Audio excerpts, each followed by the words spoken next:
translation tools for people to actually expand the site as a wiki, to translate all its material into their native language if they're bilingual. So this section 0 relates to translation. It says, because translation will inevitably manifest in imperfections, original U.S. English expressions are to prevail in critical interpretations of meaning. Where dependent elements may not exist within a prospective applicable domain, a legitimate interpretation will best secure intended objects and effects according to the spirit of this document. Section 1. Declaration of necessity, authority, and means. Facts of prevailing authority. 1.1. Necessity and authority. Facts of a global denial of representation. A. Fundamental facts of denied representation.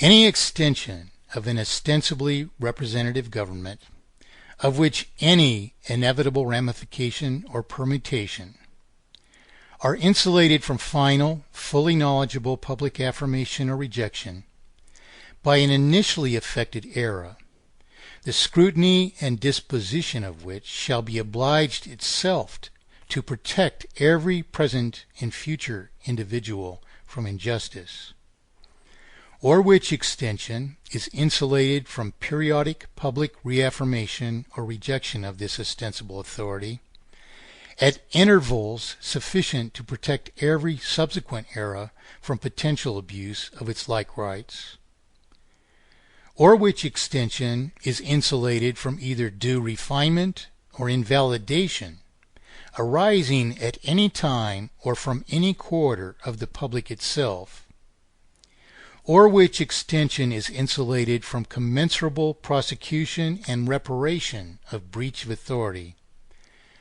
makes that extension, therefore, a breach of the very fundamental object of representation, which is to resolve all potential injustice. So we are saying here that government's responsibility is to provide every conduit for the possible refinement and eventual perfection of all law and government. B. Concurring facts of denied representation. As a perpetual responsibility to honor every veritable perception of any need to refine government is indispensable to an actual fact of representation. Therefore, to deny the people any such conducive means for ensuring representation is to deny them their very purpose of government.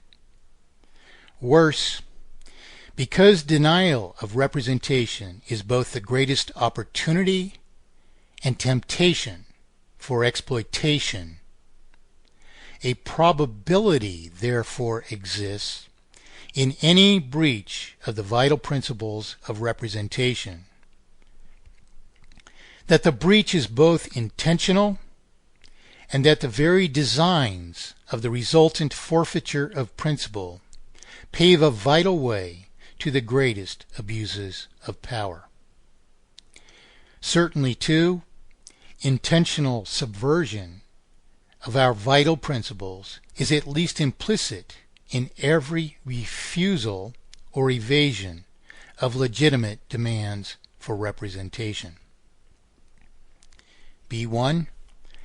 Absolute consensual representation, therefore, is an inherent and indispensable right and obligation under a form of government which is itself ostensibly dedicated first and foremost to representation.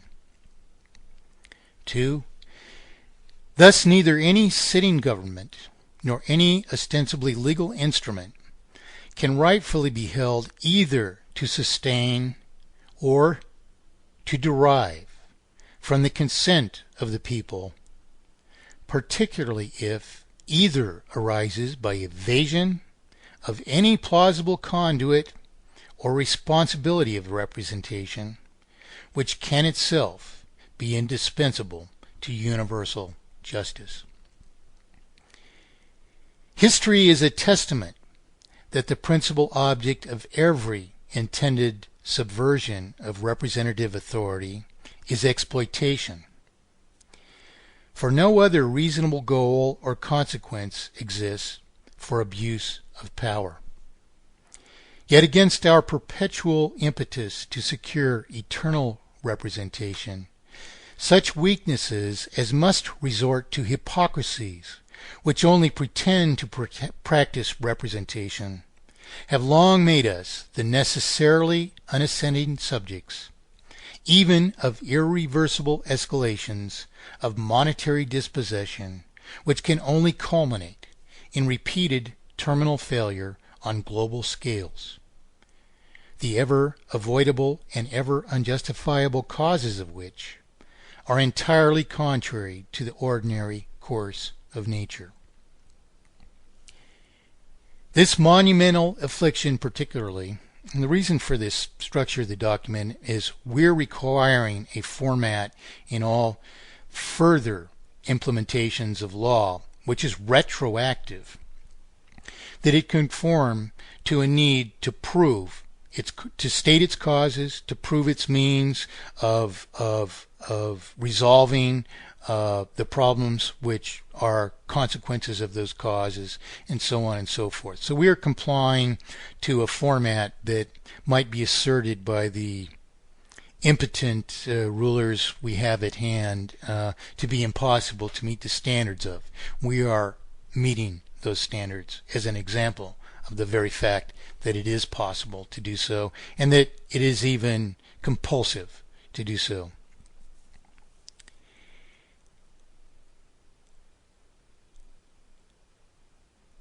This monumental affliction, particularly, is not only the design of a few of the worst of men, it is imposed only by intentional breach of power. For an orchestrated refusal to establish solution of its faults itself signals a purposed persistence in crimes in which neither their means, their takings, nor their persistence are mere accidents. Despite reasonable remonstrations against these criminal intentions, this abuse of power seeks still only to persist in its falsified instruments of mere pretended economy, despite ever demonstrated facts, A, of purposed cause, B, of singular monetary solution, C, and of singular means of justly transforming their system of terminal exploitation into a one mathematically perfected economy, which, 1, no more than eradicates the unwarranted terminal exploitation of the perpetrators, and 2, imposes an obligatory schedule of payment. That's all we're really needing to do. That's all we're asking to do. That's all we're demonstrating and proving that we have to do, and how to accomplish that. 5. This persistent pattern of betrayal, therefore, can only reasonably be explained, A, either by preposterous coincidental ineptitude across the entire breadth of pretended representation, or B, by an orchestrated, criminal, purposed denial of representation. 6. Either of which only prove an entire unfitness to govern, and the latter of which certainly likewise comprises a whole criminal breach of authority, so destructive to each and every respective country as to equate to the most extreme cases of treason. Yet whether the crime is inadvertent or purposed, it is still the same crime. A persistence of evasion across the body of pretended representation, nonetheless, leading only to persistence in the perpetration, itself only indicates a purposed and therefore criminal denial of representation. From these facts, therefore, we the people can only deduce that a concerted, conspiratorial denial of representation only persists in evasion of a fact of singular solution, that together that criminal conspiracy can persist in unjustifiable dispossession of the people by means which are not only irreversible, but inevitably terminal.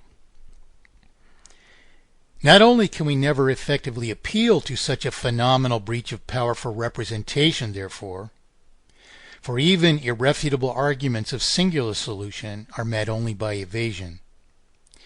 We are forced, therefore, to nothing less than righting the breach ourselves, with every inherent authority to do so.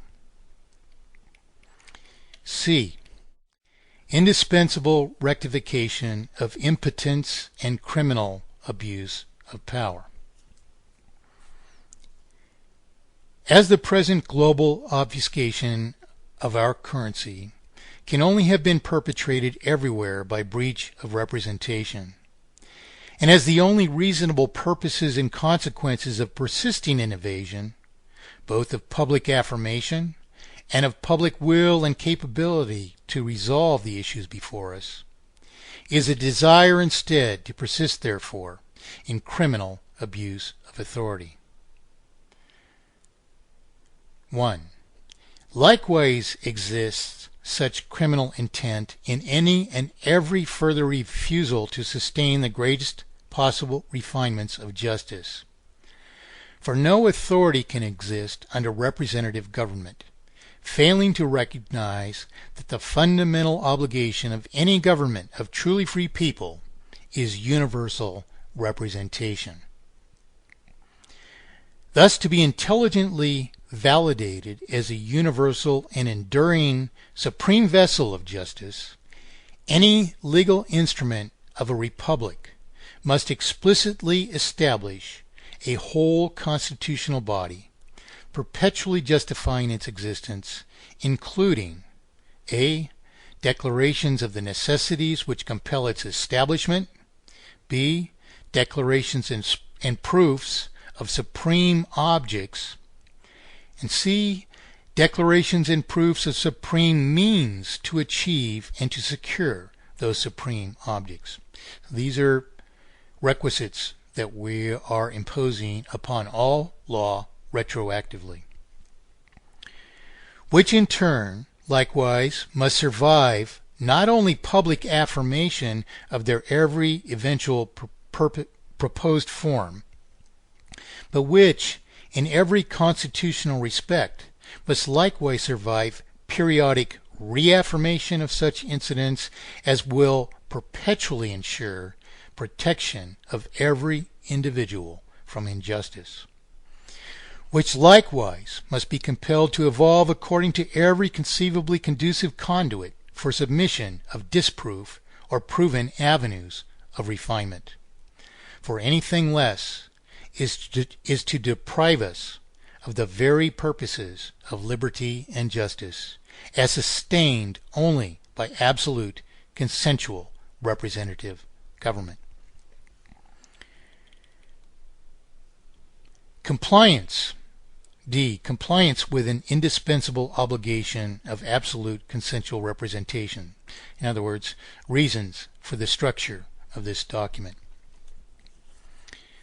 Thus, to forever close the present avenues of abuse, and to prove a ready capacity to do so, we, the ever responsible people, as the rightful and final keepers of actual representation, hereby require a fact of absolute consensual representation. 1. In explicit proofs of necessity. No law can exist if it's not necessary. Not even an aspect of law can exist if it's not necessary. 1. In explicit proofs of necessity. 2. In proofs of supreme means to secure supreme objects. 3. All of which must be subject to perpetually conducive reaffirmation and refinement as indispensable requisites for all recognizable instrument.